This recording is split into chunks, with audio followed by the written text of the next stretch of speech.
Nakalambitin ako na. Nabitin ba? Ano, mata ko. Nahati. Ito, buo eh. Hindi ako Hindi makapaisip. kaya ng ano to, sir. Hindi kaya ng hilot ito. Yung nahating ano, kasi itong bicep natin, may naputol po na strap dyan ng mga tissue. Dapat yan, ang cuts yan isa lang. Tsaka dito sa pinakababa. Pag nag-cuts yan sa middle, ibig sabihin po, may naputol na mga hibla. Sabihin na natin 100 yung hibla ng muscle. Yan yung bungkos ng muscle. E ganito mo. Kunyari ito lang ha.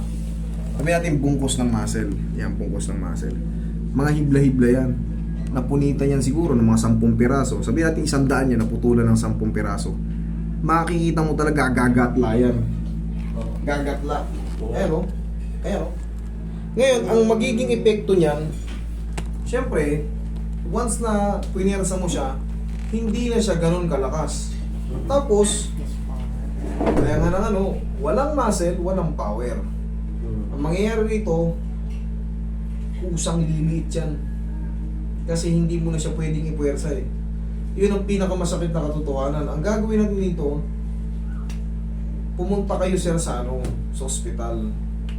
Maaaring idugtong nila yan kung maaagapan pa. Kasi dito, sa akin naman kasi, ang gusto ko mas, kahit hindi ko singilin, ang mahalaga mapunta kayo sa tamang para sa inyo. Para hindi na ako makadagdag ng ano. Kasi kung iti-take advantage ko kayo, pwede ko lang dayain niya ng haplos-haplos eh. Pero makikita mo yung cuts pa rin nandito. Hindi ako makakatulong dyan. May napatid dyan na mga ano. Kaya ang pinaka-the best na gagawin dyan sir, magpa-advise kayo sa ospital. Maaaring habulin nila yun. Parang sa tuhod, di ba naputulan ka ng ACL? Dinudugtungan nila yun, kinakabit ulit nila yun. Ino-opera yun. Ayun kayo dyan. Tapos, syempre, dadaan kayo sa proseso. Magkakaroon kayo ng rehabilitation para makabalik yung ano. Gradually yun. Pero yan, kahit hilutin ko, kahit hilutin ko to eh, hindi mababago yan kasi nga, sa mismong muscle tinamaan eh. Pero hindi ko to sisingin si sir kasi alam ko naman na hindi ako ano ko nito. Nabitin kasi si sir eh. Nabitin niya eh. Bitin ako ang gano'n eh. Kasi may bakal kasi sa baba. Yung na hagdan ko na, na wasak yung hagdan ko. Kaya nakabitin ako na nabigla. gano'n. Eh nakita ako to, humatak eh. Humatak siya. Uminit ba? Hindi, sakit talaga. Ay, sakit talaga. Kaso lang, sinusuportahan ko lang ng kanan. Kasi yun nga, wala akong magagawa nito. I'm sorry to say, pero dapat kayo nalaglag yung bicep niya, wala. Ayan, so tignan mo. Hindi nga ako makabicep talaga eh. Wala po, sakit eh, pag ano. Baka hindi lang 10 ang napunit dito. Pero, pinaka-advise ko nga sa inyo, wala akong pusing. Hindi nga ako Na-plancho. Nakapahinga nga ako ngayon dahil hindi nga makabicep eh.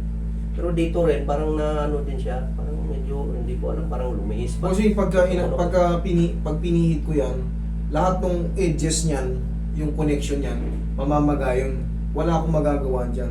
Huwag mo na munang ipagalaw for the meantime. Huwag mo rin munang i-stretching, huwag mo munang ibuhat na mabigat. Pipilitin mong magmasil. Punit po ang mga tendons yan or sa mismong muscle straps. Sa yung pinaka-muscle niya. Opo, ang pinaka-the best yan, pasusuri natin sa ospital, MRI ito, malalaman natin kung i-opera nila. Okay, bossing? I'm sorry to say, pero wala kang babayaran dyan. Hindi ito para sa akin. Hindi ko kaya yan. Masasaktan ko lang siya. Okay? Thank you.